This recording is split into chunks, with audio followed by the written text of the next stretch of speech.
Welcome, folksy folks. Welcome to Fabric of Folklore. I'm your hostess, Vanessa Y. Rogers, and this is a podcast where we unravel the mysteries of folklore. Folklore is folktales, mythology, language, tradition. It's the expression of culture. And in this podcast, we're really after understanding the origins and the relevance of folklore. For instance, the high five, something that most people have experienced in their life, is a celebratory nonverbal gesture that usually involves two hand palm prints together. And you might think that it's been around for a really long time, but according to ESPN journalist John Molam, says the first high five wasn't officially done until 1977. But they believe that it originated from the low five, which has been part of the African American culture since at least World War II. Now, no one actually knows where that transition occurred from the low five to the high five, but there are lots of creation myths around it.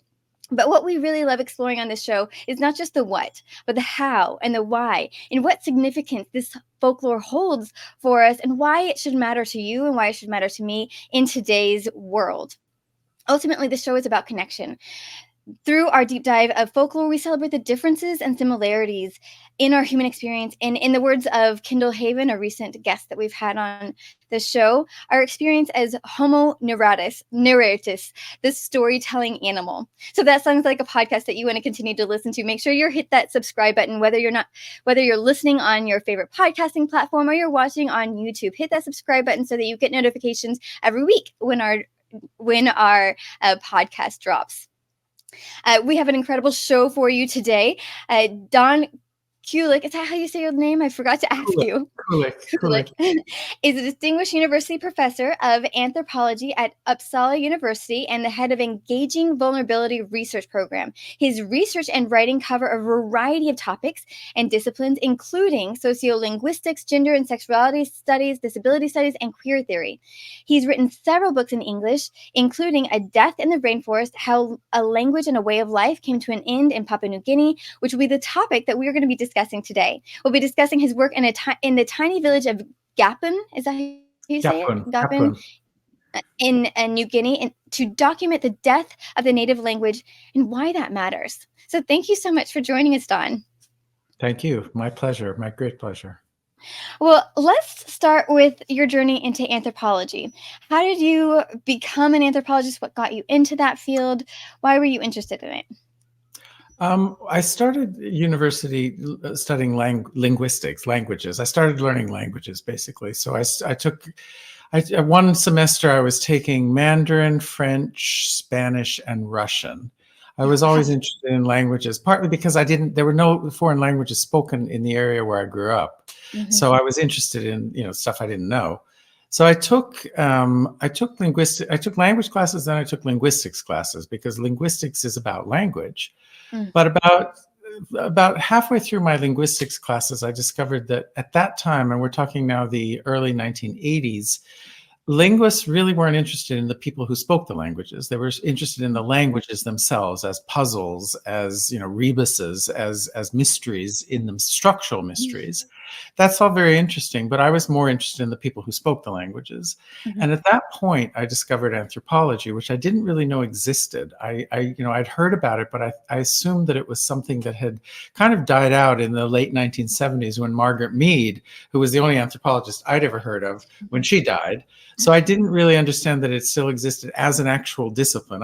To the extent that I thought about it, I thought that it was something that studied, historical societies like archaeologists, because I didn't realize that there were, any more, exotic places really left to discover, as it were. Mm-hmm. So I studied anthropology, and then I realized, wait a minute, these are people who are interested in people. And then I thought, wow, so I could get money. I could be paid to go somewhere where I never otherwise would have gone. I could get paid to hang out with people who I never otherwise would have had an opportunity to even talk to. It's like, I want to sign. How do I sign up? How do I do that? So I studied anthropology, and then I decided this is what I want to do. And I got into a graduate program. And at that point, I wanted to combine my interest in language with my interest in people. Now, Papua New Guinea was and remains the place on the earth where the most languages are spoken. Wow. So when Papua New Guinea became independent from Australia in 1975, there were about 3 million people there, as far as anyone could know. About 3 million people. In that population of 3 million people, there were about 800 different languages spoken. And that's 800 different languages. We're not talking dialects. We're not talking varieties. We're talking very mutually distinct languages.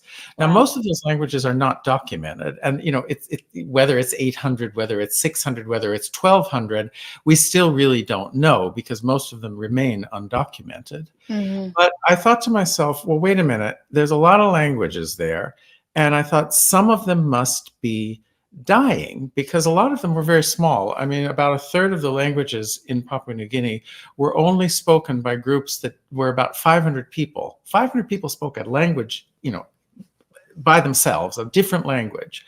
And I thought, Papua New Guinea, it hasn't been subjected to colonialism, and Christianity and capitalism for all that long. It was at that point, it was just over 100 years. We're not talking, the Andes. We're not talking the Americas. We're not talking Africa, which has been subjected to those forces for centuries. We're talking just over 100 years. And so I thought, but still, something must be happening to these small languages. And so I wanted to see what would happen when a language would die, because we know what happens when people study language acquisition. People study how children learn languages.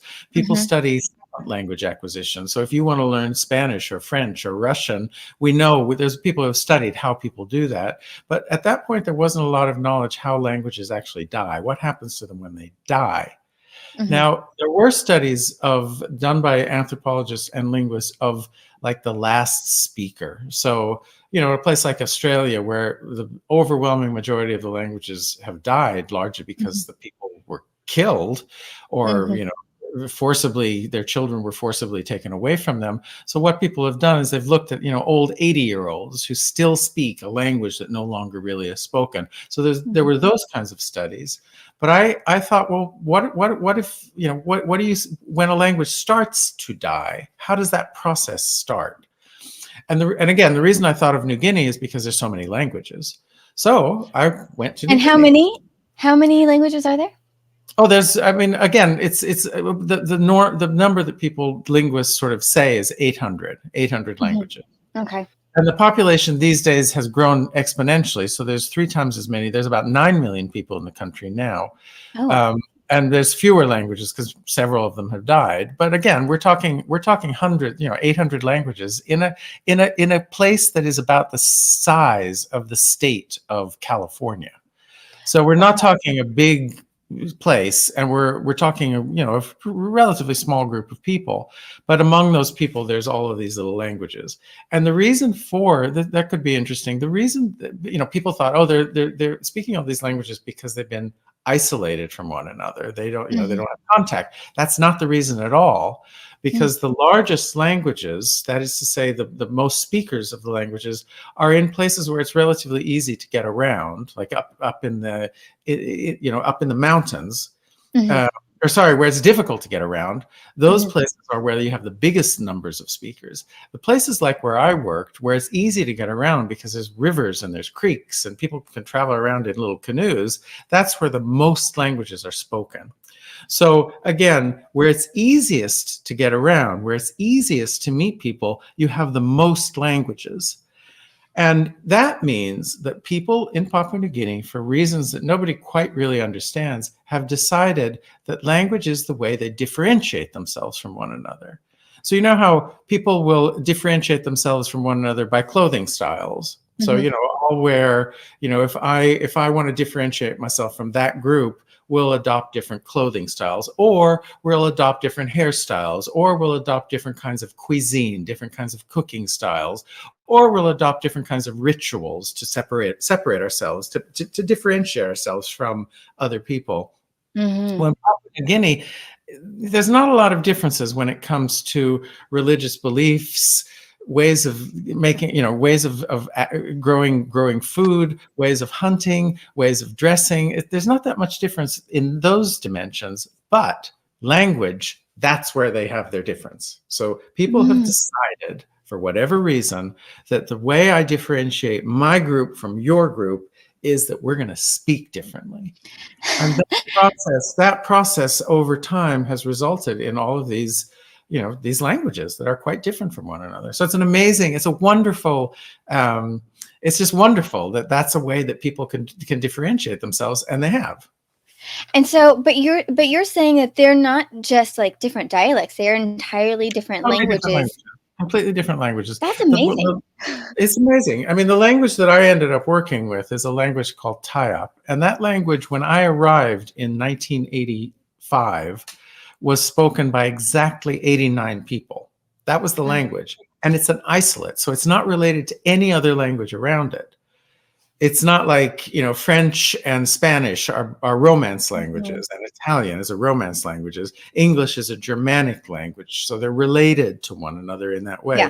Tayap isn't related to anything, so it's just like it dropped from the moon. And it was spoken by 89 people. And the thing is that nobody, and in the 1980s, there were some old people there who were born in the 1930s, and they, of course, knew their generation. So I could get stories from these old men from, basically from the turn of the century about who was in the village, who spoke what language. And the language was never, to anyone's remembrance, anyone's knowledge, spoken by more than about 100 people. And that's it. It was never a big language, and it just contracted. It was always a very, very, very tiny language. So that's they're different languages. So in the place where I work, there's Tayap. There's a language called Kopar, which is completely different. It's like the difference between English and, say, Russian. And then there's another language called Adjora, which is another language which is completely, it's like, it's the differences between Tayap would be like Basque, which isn't related to anything. Kopar would be something like Greek, and Adjora would be something like Russian. So they're that different. They're that different from one another. And these are people who live within 2 hours of each other. And do they have other language skills so that they can communicate with other villagers from different places, or are they completely only speaking language? Traditionally, the people in the place I worked with, Gapun, they were all multilingual, so they spoke all the languages. They spoke them all. Nobody learned Tayap because it was a very small language, and the villagers didn't want other people to speak it because they thought it was good to have a secret language, which their language in fact was, and so they valued that. So they learned everyone else's language. So there were men in the village when I was there in the 1980s, old men who grew up, during the war and after the war, World War II, who spoke 5 languages. Different languages, totally different languages. They spoke like 3 or 4, and then they understood 2 more. So they were incredibly multilingual, extraordinarily multilingual at that time. And since then, things have changed, but which we'll talk about.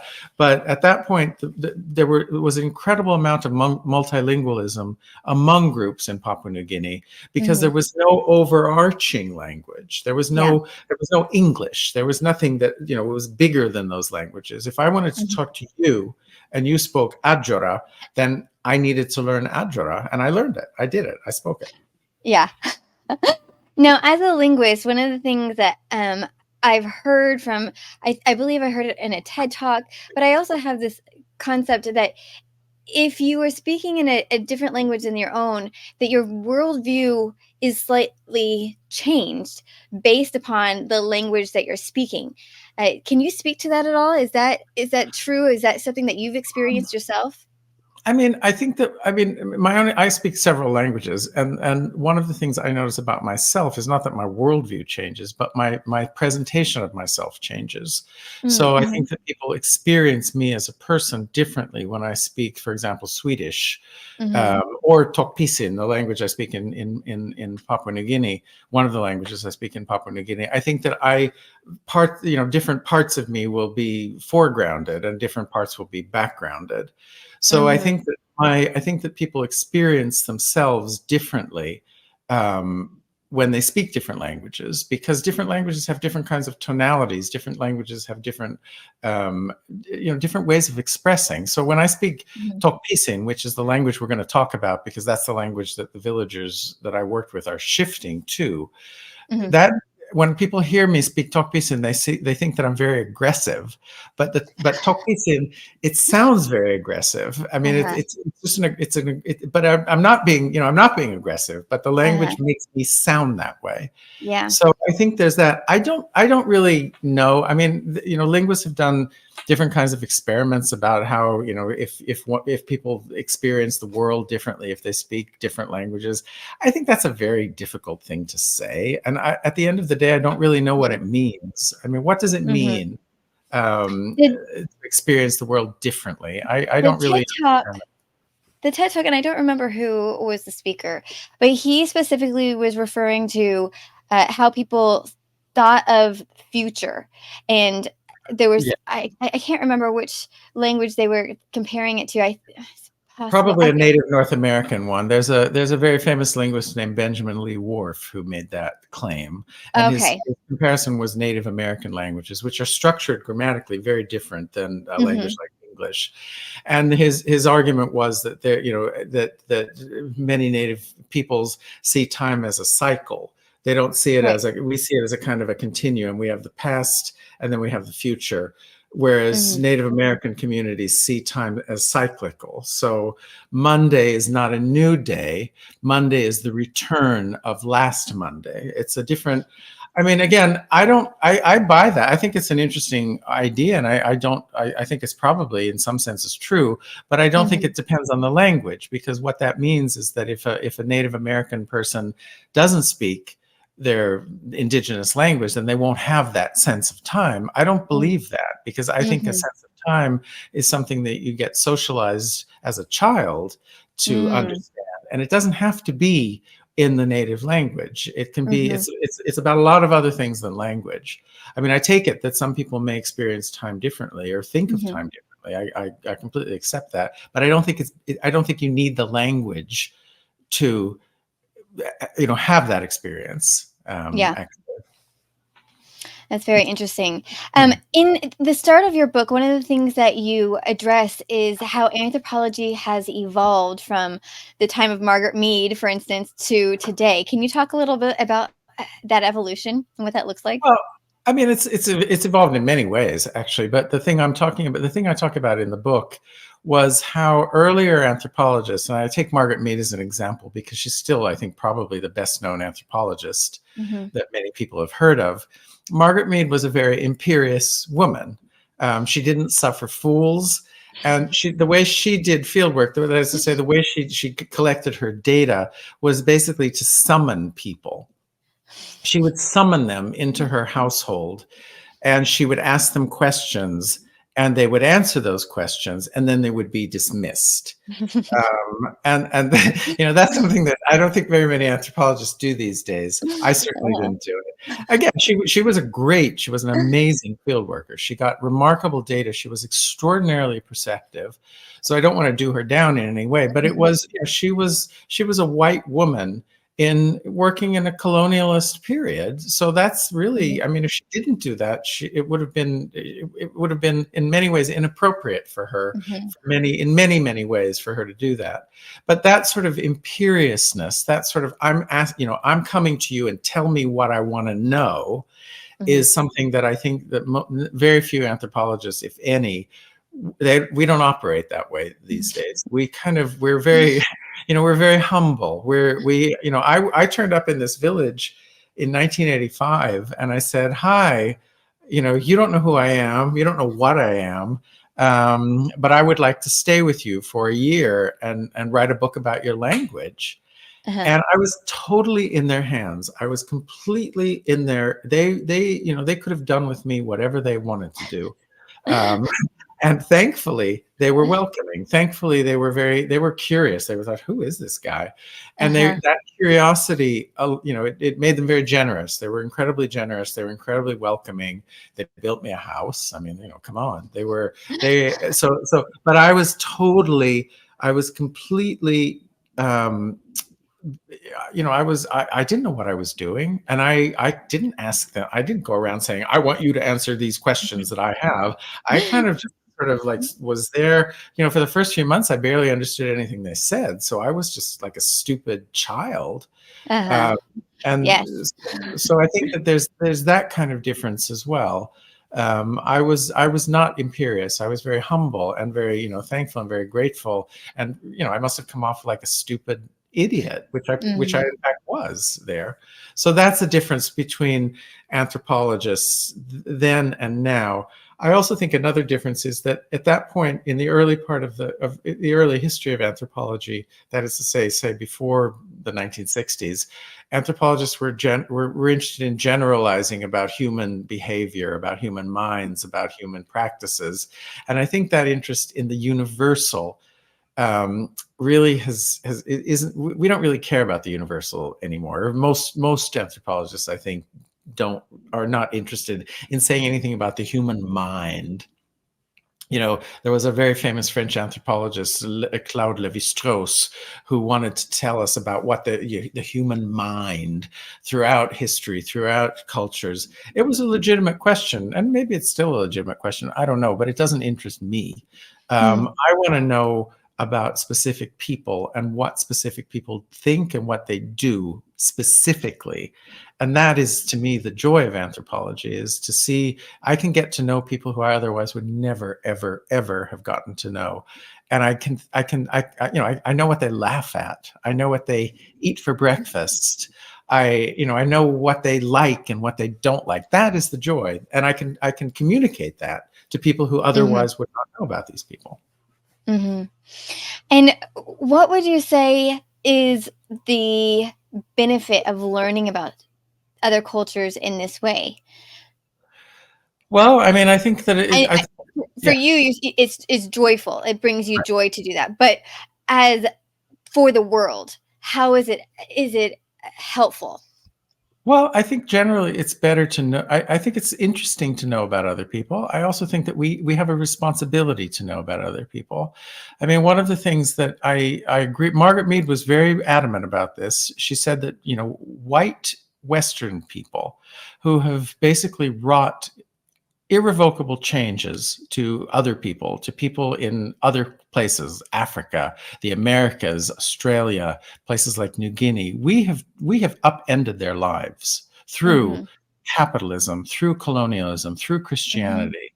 We have a responsibility to know about them. We have a responsibility to understand them, because we have been responsible for a lot of shit. And therefore, we need to understand the sort of things that we do. And I take that to heart. I really take it to heart, because, one of the things that I found about the people I worked with in Gapun is that they think a lot about white people. They've only met maybe 10 white people in their entire lives, in their entire history. In their entire history, they've only basically seen like 10 white people. But they think a lot about white people. And the question they ask themselves is, why do white people have all this stuff? Why do white people have airplanes? Why do white people have outboard motors? Why do white people have, manufactured clothing? Why do white people have money? Why do white people have all of this stuff and we don't have it? And a lot of their time and effort is spent trying to figure that out. So I see a vast inequality there, that they think a lot about us, but we don't think about them. And I think that we have a deep responsibility to think about them, partly to understand our own history. It's like, what have we done? What have we done to these people?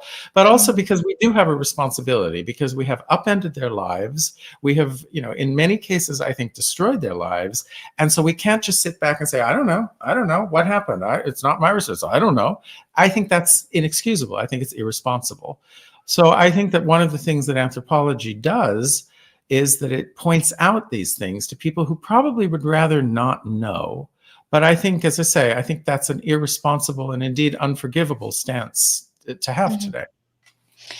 When you say that they think about white people, do they have an opinion? Like, is it negative when they think about white people, or do they have a sense of jealousy, or is it just confusion?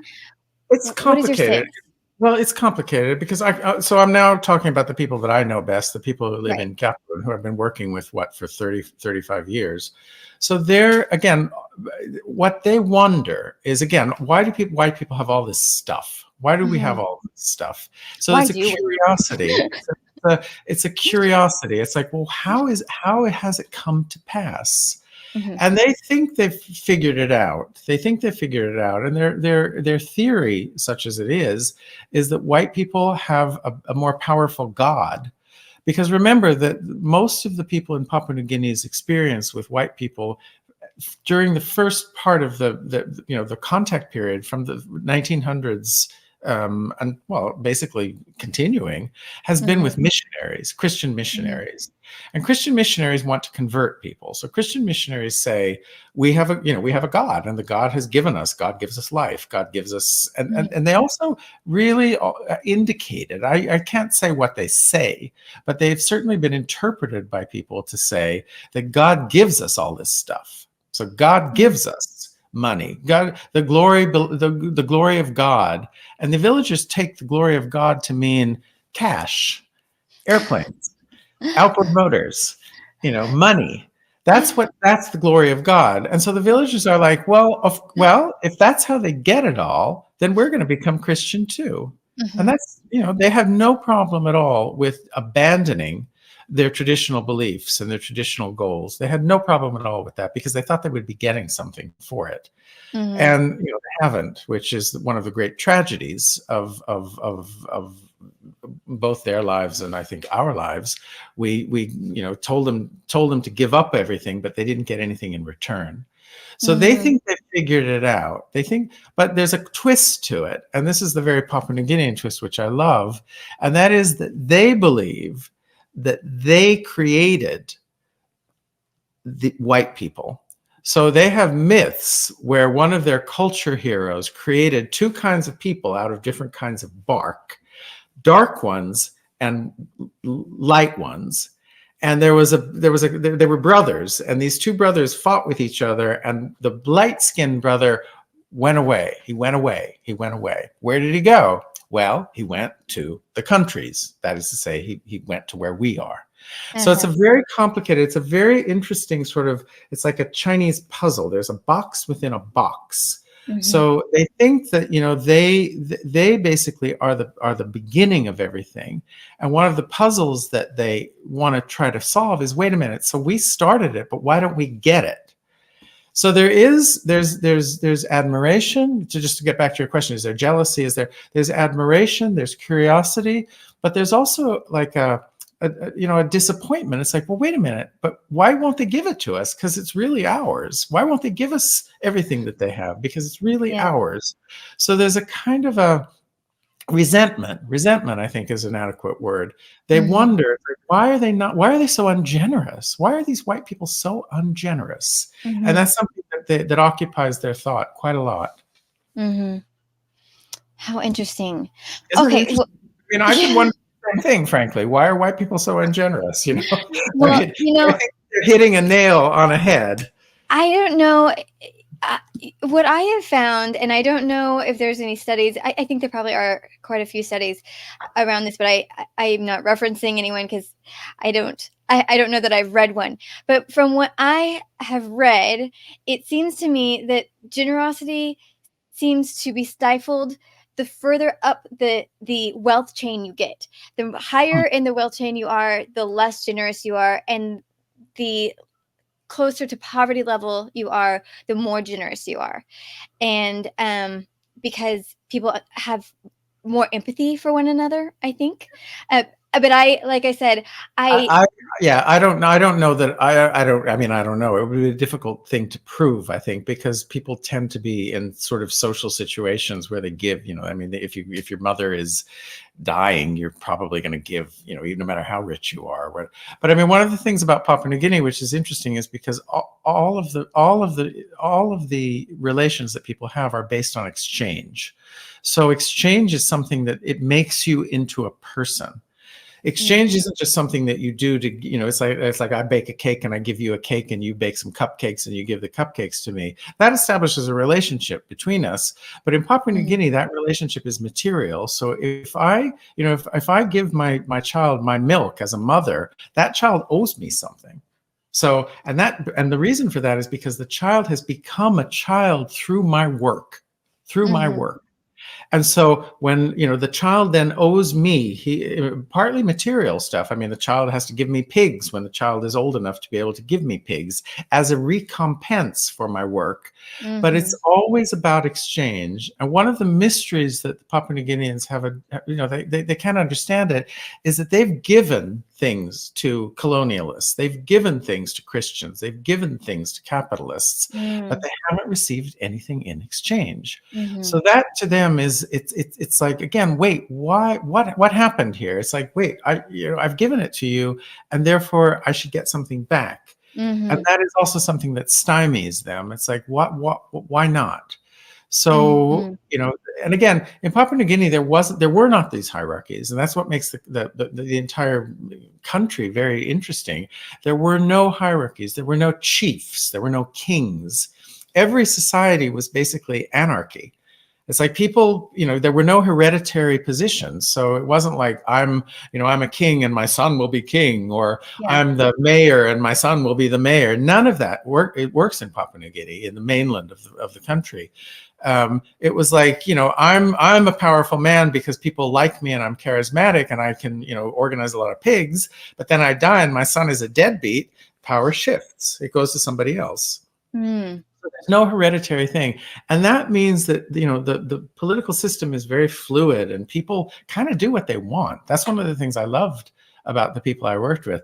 Nobody could tell anyone what to do. No one could tell anyone what to do. They did it to the extent that they wanted to. And I thought that was just, it was like, wow, it's like, we'd have these long meetings, they would have long meetings about how tomorrow we have to go and fix the bridges. We're going to, and then everyone would say, yes, we have to fix the bridges. We're going to go and fix the bridges. Tomorrow at sunrise, we're all going to go.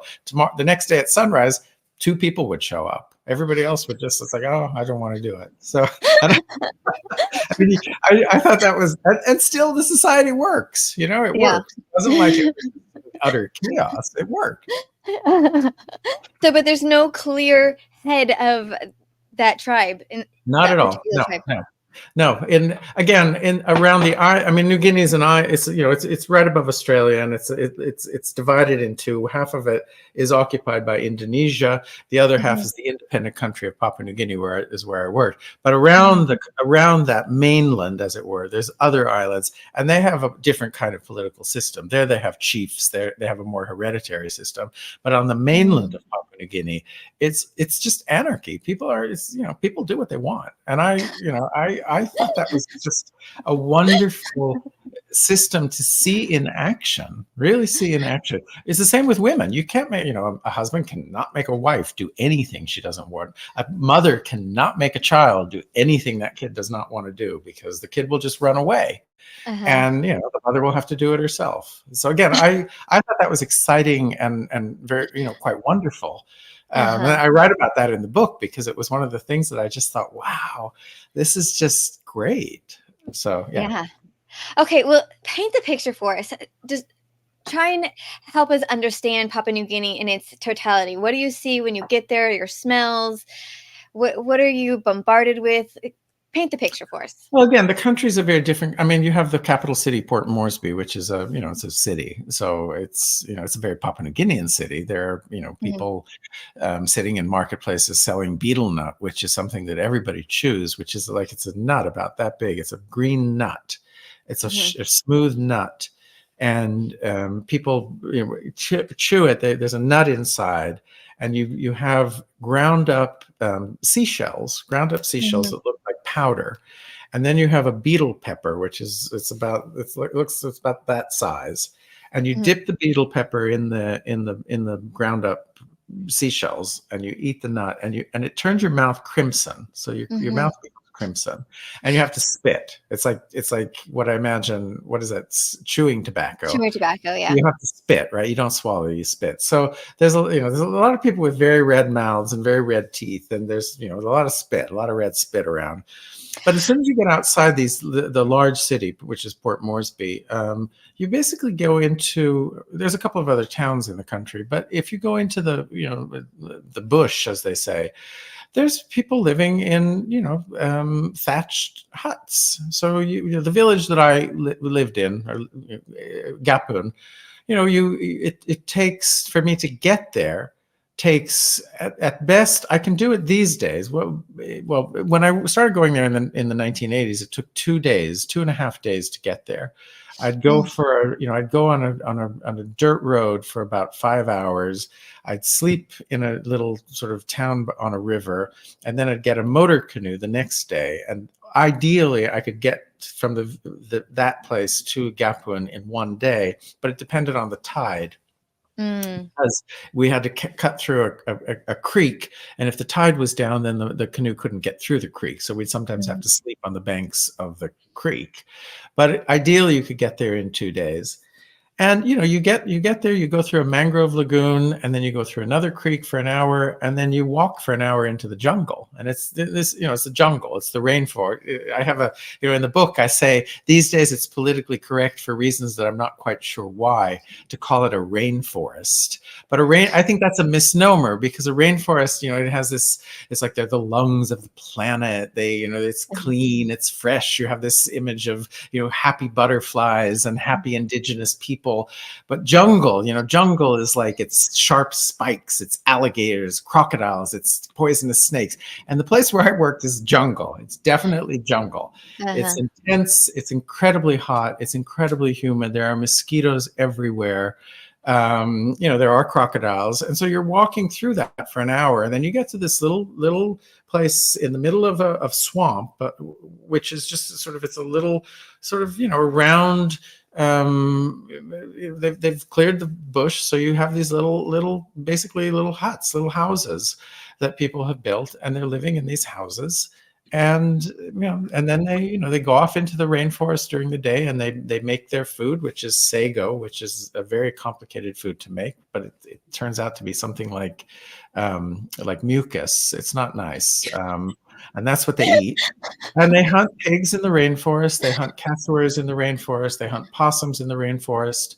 And that's how they live. So it's kind of the stereotype in some ways of a jungle, because that's what it is. I mean, their houses are not little tiny huts. They're larger houses, but they're all made of bush material. So they're all made of palm trees and palm thatch and things like that. So it's very rustic. I don't know what the right word is, but it's they do it themselves. There's not any kind of there's no corrugated iron, which there is in many Papua New Guinean villages these days, but there's no, in the place where I work, there's no corrugated iron. There's no nails. There's no, so it's a kind of a do-it-yourself place, but it works well. And is there much trade between other villages? Not really, no.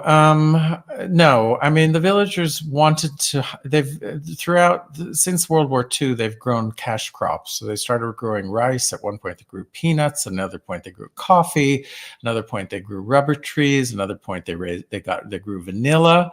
Cocoa, all I can, all of them, and they've all ended badly, because this village is so difficult to get to that no buyers come to it, and the prices they pay for the stuff is just like nothing. So the villagers all, they grow this with great enthusiasm, thinking that they're going to get money, and then nobody comes to buy it, and the people who eventually do buy it, they underpay them so drastically that they just give up. So currently, there's nothing. The last thing they grew were cocoa, but that was devastated by a parasite in the early 2000s, I think, and they haven't. So now, as far as I know, they don't grow anything. And so now, little money comes into the village, almost no money. So they trade. I mean, they trade stuff with they'll trade bunches of bananas, they'll trade betel nut, they'll trade stuff like that, but they don't. There's not a lot of money comes in. Yeah. And now, how many people in the village speak what was the language? Taya. Taya. Taya. Mm-hmm. Well, as I say, when I went there in the mid 1980s, 89 people spoke it. Mm-hmm. When I went back, I mean, I've been back. The last time I was back was 2019. Mm-hmm. And at that, right now, there are probably about 35 to 40 people who speak it relatively well. So it's, it's dying. And I do predict that within 50 years, it won't be around anymore. What language are they speaking in place of it? Well, this is the thing. They're speaking a language called Tok Pisin, which is this is a very interesting language. It's a language that arose in the mid 1800s. It's a plantation language. A pidgin language is a language that arises when colonialists take men, always men from different places that don't speak the same language, and they put them to work on plantations. So, Mm-hmm. for example, in the United States, you have Jamaican Creole, which started out the same way. It's a pidgin language. And these languages are interesting because they're based grammatically on the languages spoken by the men, but the lexifier language, that is to say the language from which many of the words are derived, tends to be a colonial language. So there's French Creoles throughout Africa, for example, and also also in the Caribbean. And in the Pacific, there's English-based Creoles, of which Jamaican Creole is one, and Tokpisin is an English-based Creole because the colonialists in Melanesia were mostly from the UK, from Britain and from Australia. The Germans were there until World War I, but after World War I, Germany lost all of its colonies, so they were gone. They were out of the picture. But so Tok Pisin, it means actually talk pidgin, talk Pisin. And it arose in the late 1800s, and men learned it in the village that I work in, Gapun. Men started learning it in the early part of the 1900s when several of them went away as plantation laborers. So they went away for 3 years, and this is a system called blackbirding. Basically, colonialists took these guys away, far away, and they worked for 3 years, and then they were brought back. It wasn't enslavement, and the guys really wanted to go. I mean, they lived under terrible conditions, but they had adventures. They had adventures which they really liked. They came back, and they came back with certain kinds of cargo. So they came back with steel axes, which they'd never seen before. They came back with bolts of cloth. They came back with artificially manufactured seashells, which they valued a lot. They didn't realize they were porcelain shells imported from Germany. They thought that they were the real thing, but that's what they were paid with tobacco, European tobacco, which was amazing for them. So they came back with that, but they also came back with this language, Tokpisin. And they started teaching it to other men in the village because they thought, well, you guys should also go away and have these adventures. So they learned it. And Tokpisin is a language that, again, some of the words are very, very obvious. Tok is, talk. Sin down means sit down. San up means stand up. Passim is a bit more different, but passim means to close. So passim mouse, shut up. Passim mouse, shut your mouth, close. But some of the words are so telling of the colonial history. The word for white woman, for example, is one of my favorites, and that word is Mrs.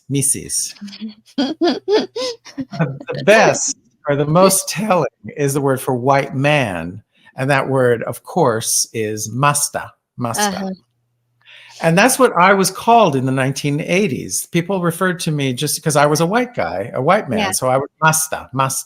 They don't say that anymore. They've kind of got a sense that that's, it's like, that's not really a good word. Yeah. So they, now they say white man, but Masta. But I mean, the language it's a wonderful language. So if I say, I mean, it's difficult to understand. It's both difficult to understand for an English speaker, both spoken and written. But it's based on English. The words are English, as it were, English based. But the structure is, if I want to say, for example, I went a long time. I mean, to go is igo. But if I want to say I went for a very long time, I do this wonderful thing. It's like igo. Isn't that beautiful? Isn't that Yeah. great? Isn't that great? Go. It's like that means I've been going, or I went for a very, very long time. You go. And there's that sort of thing in the language, which makes it just it's a beautiful, wonderful language. So But it's that's kind of the language. sing-songy. It's very sing-songy. I mean, one of the things that I mentioned in the book is how mothers socialize their children, and the villagers they lie a lot, and they say they lie continually. But one of the things that they do, which I noticed very quickly, is that a mother, a baby starts. Imagine you're one of your babies when they're babies, they cry. If you're in a place like Gapun, the way you shut that child up is you stuff a breast in the child's mouth. That usually kind of gets it to shut up for a while. Yeah. But after a while, of course, children can't be shut up that way, so they start to fuss. And so what a mother will do with a fussing baby is it'll put the child so that the kid is looking out. Put the kid so the kid is looking out. And the mother will say, point in the distance and say, "You look at pig, ya. You look at pig, ya, pig. You look at pig, ya. And they're drawing their child's attention to a pig. So they're saying, look at the pig, look at the pig, look at the pig. But there's no pig there. There's no pig. So I thought to myself, what is going on here with these mothers? And this is one of the things a kid, it's like a 3-month-old baby is being taught that what people say is not true. And that's one of the first things that a child learns, is that you cannot trust what anyone says. You have to pay attention yourself. And I thought that was just a wonderful, different way. Mothers never say, it's like, oh, look, what does the pig say? The pig says oink, oink, or what color is the pig? Those questions are never asked. So again, that sort of sing-song quality of tokpisin is used to soothe. It's used to soothe children. Emya. So there's that, but there's also different. They do lots of things with this language, and one of them is they do it in their native language as well. But the lying, I thought, was just amazing. So that is so incredibly different from our culture, because we assign morality to lying, but it seems that there is absolutely no negative feelings towards lying or truth telling.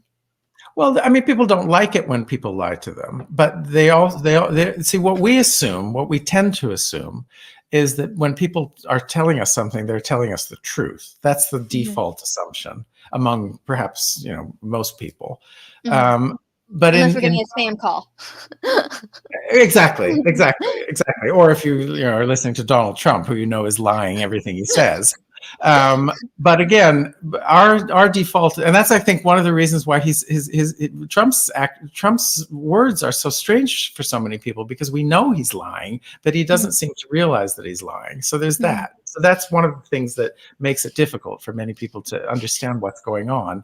But because we assume that people are going at least try to be truthful for most of the time. In Gapun, people assume that people are lying. So the default assumption is that what you're telling me is not the truth. So what I have to do is I have to get beyond your words. I don't believe what you're saying. So I have to observe. So when I say, because this is a society where people know everything about everybody. I mean, when I was there in the 1980s, there were like 130 people in the village. Every time I went to the toilet, somebody would say to me, "You go away. Where are you going?" I'd say, "I'm going to the toilet." And when I came back from the toilet, they'd say, "You go toilet, you were at the toilet, It's like, were you at and it's like, So they knew everything. But of course, people don't want, there's ways of, I could say I'm going to the toilet, but then I could go out and have an affair with somebody. I could go into the jungle and have an affair with somebody. And so people know that. They know that. And so what they depend on is not what people say, but what their own eyes, what they hear, and what they see. That's what they depend on. And that is a different way of relating to language than we relate to it. It's a very different way of doing it. And what one of the things that I was fascinated by is, how does that become socialized? How do children become aware that people lie? And of course, I saw it from the earliest kinds of interactions with mothers. They lied to their babies. So children grow up being lied to by everybody. And they come to understand, sooner or later, they understand that when a mother says, you look at pig, yeah, look at the pig, there's no pig there. And they get that. And so then it's like, and then they understand that, okay, well, what my mother is telling me is basically a lot of lies. So what is the real situation? I have to see it myself. And this becomes very handy for people when children have to rely on their own eyes and their ears, because children in this village can go anywhere. They go everywhere. Children can go into they can go into your house, they can go into my house, they can go into anyone's house. Nobody pays attention to kids. But then when the kids come back home, the parents ask them, so did that person kill a pig? Who was in that person's house? What was, and so they're amazed. Children are the basis, they're the ones that know everything in the village, because they've been taught to observe, they've been taught to listen, they've been taught to look out. And that, that is put to use. And children, of course, understand that. So they sometimes won't say. It's like, I'm not going to tell you. It's like, of course, you have to tell me. It's like, did they kill a pig? It's like, I don't know. You know. And then they give me a betel nut. And it's like, give me a chocolate bar kind of thing. And I'll tell you. It's like, all right, here. What is it? What do you know? Yeah. So kids have a huge amount of power because they learn that they always have to be aware. And that, of course, continues through life. So people are always, you can tell me something, but I'm not going to believe it, because I'm going to try to figure out, is it true or is it not? So were you able to incorporate, did you attempt to do the lying like they do in their culture, or was it difficult for you to even incorporate? I couldn't lie. I couldn't. I just couldn't bring myself to, because I didn't know what the consequences would be, right? I mean, if I lie and I'm caught in that lie, I didn't know what would happen to me. So but I understood that they everything I said, for example, they wanted to get behind it. It's like I would tell them stuff about white people, and they never really believed it. They didn't believe it unless it corresponded with what they already knew. For example, I would say, well, all white people, white people generally have to work to get money. They didn't believe that. They thought we get money. We receive money. White people all don't get driven around everywhere we want to go. They didn't believe that. They just couldn't imagine that. But then I told them about subways. I said that we have these trains, these big cars that go under the ground. And they're like, yes, we know. Because they'd heard rumors that is how, when Papua New Guineans die, they get to Rome. They go under the ground, they take a subway, and they get to Rome, and that's how they go to heaven. So heaven is in Rome. So they have this incredible... Rome, Italy? Yeah, Rome, Italy. And they would ask me, they'd say, have you ever been to Rome? And this is before I understood what they thought Rome was. And it's like, have you ever... I said, yeah, I've been to Rome. It's like, we knew, we know. So they have very set ideas that they've gleaned from different kinds of sources. They've gleaned them from rumors and from what people say, and they have an understanding of what they think white society is. And so when I told them things that they'd already, like the whole subway thing, they'd already understood that. There's subways underground, there's cars under the ground, they take us to Rome. It's like, yeah, we already know that. We know that. But then when I told them things that they didn't really believe, like that white people, aren't driven, or, when I would walk, literally, like 100 meters, they would say, I was like, are you tired? Are your legs tired? It's like, why would my legs be tired? I'm like walking, like a block. It's like, oh, but you guys don't ever walk. We're just carried everywhere. They were driven. I'd have a car that would drive me, and they were really, they were really concerned. It's like, well, aren't you tired? It's like, no. What should I be? It's like, well, we're not driving you. It's like, but yeah, well, so yeah, there was that sort of thing. Okay, sorry. I have another question with the lying. If in a society where the default is lying, how is justice enacted? Because if you can't believe your witnesses, or is there even a form of criminal justice if someone commits a crime of sorts? Is what happens? That's a difficult question because traditionally there was social control. So traditionally, if you were to commit a crime, like say you stole something from somebody and you denied it, again, this is where everybody's eyes and ears come into it. So there would be, people would say, we think that you stole this papaya. Mm-hmm. And then someone would have seen something. Someone would have heard something. They'd piece together. It's like, well, Don did go into that part of the rainforest earlier that day. What was he doing there? And what did he eat later? I heard, they have a great concept, a Yao witness. They have an eyewitness, and a Yao witness, an ear witness. So if you heard something, you can say that so everybody knows what everybody else is doing. And if you do commit a massive crime, there's different ways of dealing with it. There's partly people would call you out on it. You'd have to give a pig in return. So people will say, you did it. You can deny that you did it, but people will say you did it. And so therefore you have to pay this person with a pig. And there's also sorcery, because everybody in the village dies through sorcery. There's no natural deaths in largely throughout Papua New Guinea. People who are ardent Christians, they try not to believe in sorcery, but certainly in the village that I worked, everybody dies through sorcery. So everybody is murdered.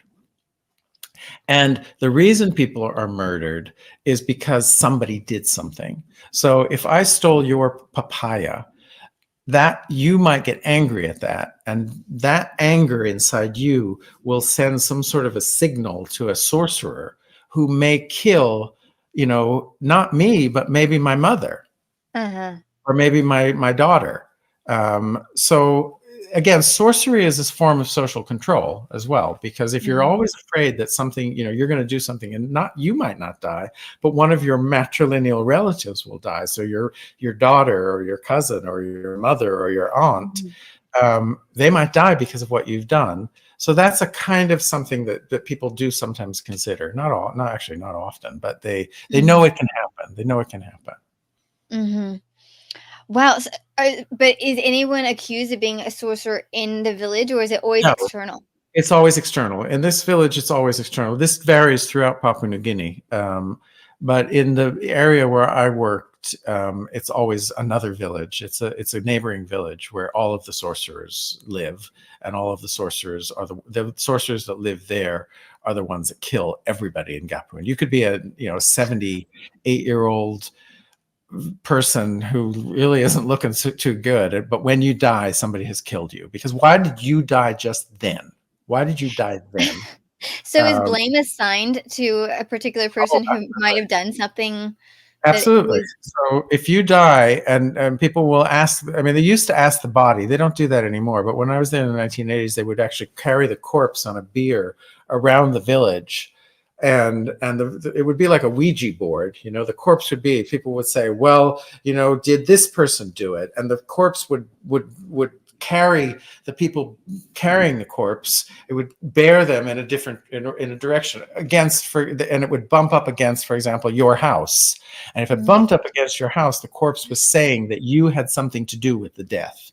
So you would then have to pay the relatives of the dead person something. You'd have to pay them a pig or several pigs, but you would be declared guilty, and you would have to do it.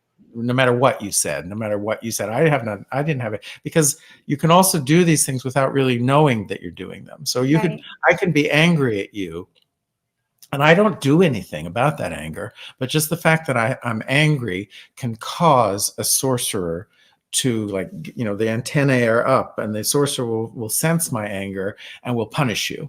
So, but I am the source of that. So I would be accused of being angry at you. And because my anger caused illness or death, I'm responsible. And so these social controls worked pretty well in keeping people in line? They used to, because old people were afraid of old people. Until the 1980s, people were quite afraid of old people because old men especially had power. They weren't sorcerers themselves, but they had songs that they could sing, like secret chants that they could do to actually punish people. And people were afraid of them. But all of the old men died in the 1990s, so there's no more social control in the village. It's actually very, very sad. There's no social control. People, they still continue to do what they want, but there's a lot more violence. There's a lot more just bad things that are happening now that didn't happen until I'd say the early 1990s. And what do you think why did that change? How did that transition occur? Was it Western influence or? Well, largely. When I was there in the 1980s in the village, kids went to school in a village that was 2 hours away, but they went to school, and the school was useless. It was pointless. It was taught in English, which is a language nobody knew. I mean, imagine, it's like, what's the best way to not teach kids anything? Teach them in a language they don't understand. It's like, and the teachers didn't even speak English. So it was a complete waste of everybody's time. But they learned basic literacy skills in school, which they put to use, for various things, to write letters, to mail order catalogs, to try to get stuff, and to write love letters to one another. So they put it to use, not exactly in the way that, perhaps it was intended.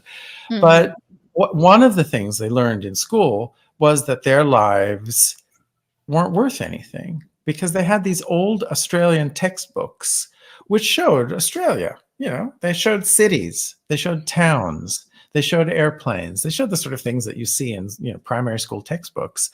And the villagers are like, wait a minute, that exists somewhere, but not here. So what are we doing? What are we doing? We should have access to that. And we're living in our village. We're self-supporting. We hunt our pigs. We grow our crops. But we don't have all of that. And so it really instilled a sense of inferiority, I think, in a lot of Papua New Guineans, especially the ones that couldn't go any further. This village, they weren't going to go in. And no one in the village has ever, I think 2 people in the entire history of the village have gone to grade 10. And then no one's gone any further than that.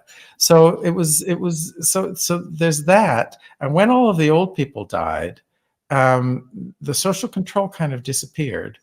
So there's a big generation of young men who are dissatisfied with their lives in the village, but they don't have anything else. So they don't have anything else. And alcohol was introduced into the village in the early 2000s, and that has been devastating, because people get really drunk and they get really violent and they kill each other. So there's all of those things. And Papua New Guinea is a country where there is no police force to speak of, certainly not out in places where these people live. There's no health care. There's no education. And yet, that would be okay if people were, they were happy. They didn't want it, but they do want it. They want it, and they want to get it. They want to obtain it. So there's a huge amount of crime in the country as a whole.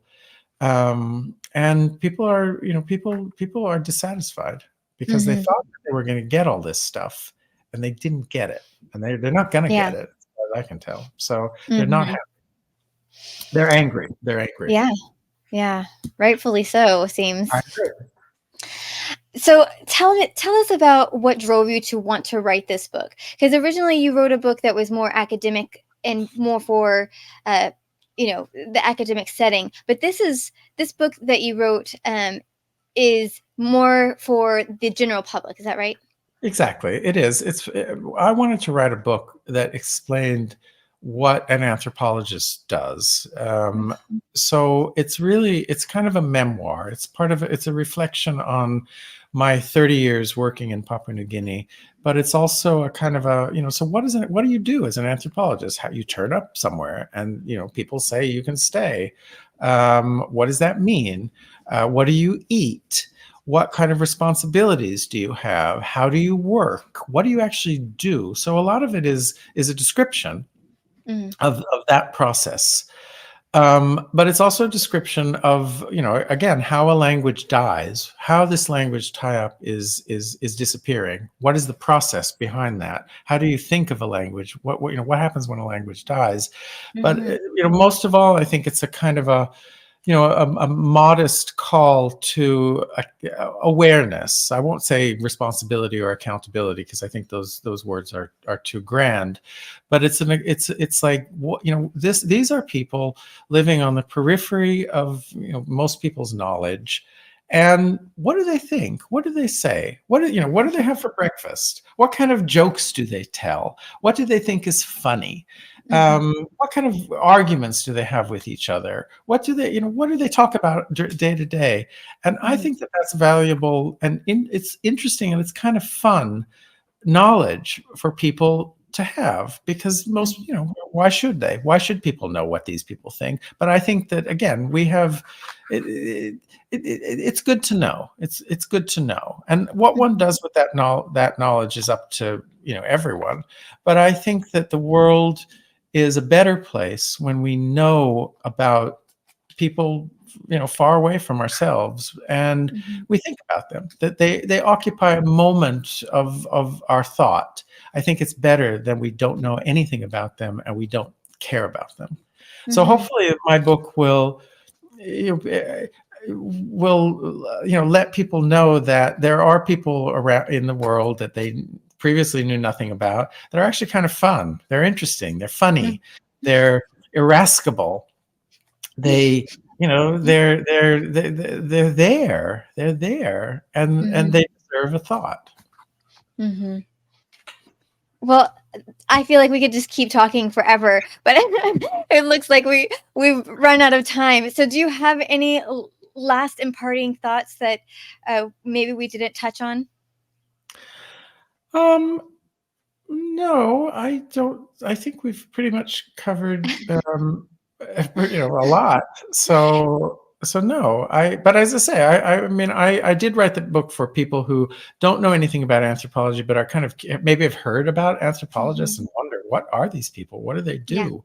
And also maybe Papua New Guinea, because Papua New Guinea has a reputation in places like the United States as being the last exotic. Them and the Amazon. It's like, ooh. And this book I don't want it to be exoticizing. I don't want you to read the book and think, oh, these people are just totally weird. I mean, they're very different. They're very different from you or I or most readers, but they're lovely, and they're wonderful, and they have their own ways of doing things, which I think are great. They're wonderful ways. So yeah. So that's. I hope anyone who reads the book gets that point. Well, and I hope that people do end up picking up your book, because as I was telling you before we started the interview, it's incredibly engaging and it's easy to read. It doesn't read like a textbook, so I really encourage people to to pick it up. It's a fun read. I haven't read the whole thing, but what I did read was very engaging, and I wanted to continue it. So, and I agree with what you were saying in general. I think that seeing the world through other people's eyes is so invaluable, in that when we're raised in one culture, we think that is just how life is. But when you see cultures from a completely different perspective, then you understand that so much of what you are and who you are has been ingrained in you from other people and your own culture, and that if you were born somewhere else, you could be living an entirely different life, have entirely different morals, have entirely different viewpoints, and having that knowledge helps to take you out of yourself, and maybe inbreeds more empathy. So I think that's well said. That's very well said. That really is. I mean, that's the point of anthropology. I mean, anthropology began as a way of telling Westerners that Western life is not the end. It's not the end of development. We haven't gotten, people are different, and that difference is valuable, and that difference is important, and it's great. It's wonderful that people are very different. And so to understand that difference puts our own lives in a perspective. We get out of our little bubbles. We get out of our little silos, and we understand, wow, that's another way of thinking about it. I might not agree with it. I might not really want to do it myself, but I get it. And that, I think, is the point of anthropology. And I think that's an incredibly valuable thing to offer people, that those other perspectives, for exactly the reasons you're talking about. And I think for me in particular, from my own travels, one of the things that I have gotten for myself is, when you're raised in one culture and then you are confronted with a completely different culture, it's hard to stop yourself from passing judgment immediately. And so finding yourself in these different cultures time and time again helps you to train your brain not to be so judgmental of other ways of being.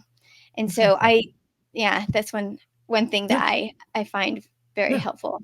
No, and as I say, I hope that when people read the book, I wrote the book with what I hope will be appreciated as a fair amount of humor. Because I think that, one way of approaching other cultures is to actually be in, it's like, wow, this is really funny. It's really fun. And I think that that allows one to approach difference with an open and generous mind rather than a closed mind. So I hope that people, when they read the book, will appreciate that I actually spend a lot of time trying to, make it light. I don't want to it's not a book where I lecture people. I don't lecture. I observe, and I observe things that I've myself found quite remarkable, fun, amusing, and moving. So that was the spirit in which I wrote it.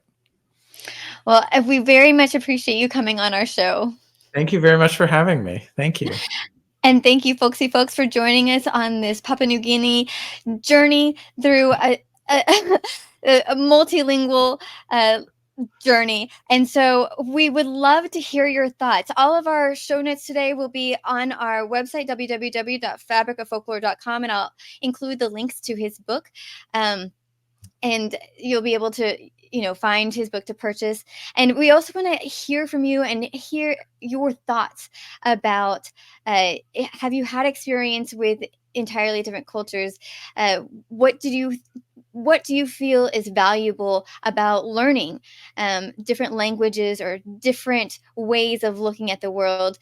So we encourage you to join our Facebook page and Facebook group where we continue that conversation, or you can just comment down below if you're watching on YouTube. You can find us on all the social medias, well, most of them. We're on Instagram, Facebook, sometimes on Twitter. And so definitely try and find us there so that you can keep up with our where the community is having these conversations. And we encourage you, like I said before, to subscribe so that you are notified every week when our new podcast drops. And until next time, keep the folk alive.